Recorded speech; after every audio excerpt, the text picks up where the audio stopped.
I'm Ed Silvoso. I'm from Argentina. I'm Jacqueline. I live in Mississauga. I'm Steve. Home church is Freedom House, where we're holding the conference right now. My name is Cynthia Wei. I'm originally from Hong Kong, but I have settled in London. I've been living there for 15 years. My name's Aaron. I'm from Barrie, Ontario. Gail, Allentown, Pennsylvania. My name is Philip Moraes. I was born in Kingston, Jamaica. Came here when I was about 5 years old, and I've been here ever since, so over 41 years right here in Brantford. My family and I, we found it very beneficial to our own family, to our marriage. It's transformed our marriage. It's helped us parent our children much better, and it gives us a sharper focus on our life goals, our destinies that God wants us to walk.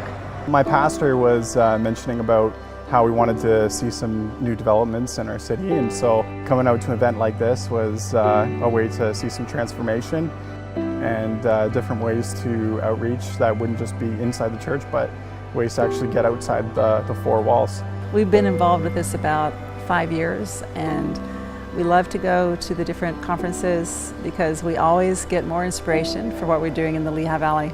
We don't focus on what was, but what could be and where we're headed. So it's not so important to me about the past, and those things are gone. I can't do a thing about it, but I could certainly be part of the solution, and that's what transformation means to me, is being part of the solution.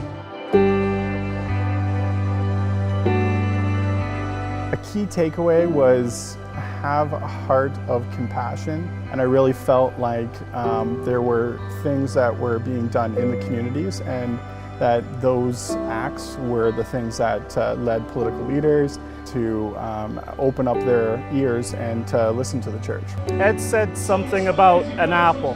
He was speaking and he said, if you slice an apple open, you could count the seeds in the apple.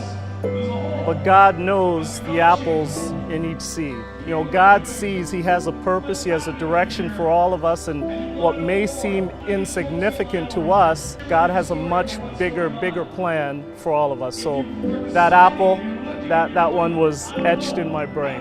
It's just amazing to see how God can just take someone's simple obedience and do such huge, bring such huge results like that. It was just a continual confirmation to us that even though we don't really know what we're doing, God's bigger than that, and He can really amaze us with the new things we're going to see in the Lehigh Valley. What Ed said this morning about how to not be too humble to eat the first cake. It means that we have to understand very well our identity in God and know that we are loved by God, and as we minister, we need to look after ourselves.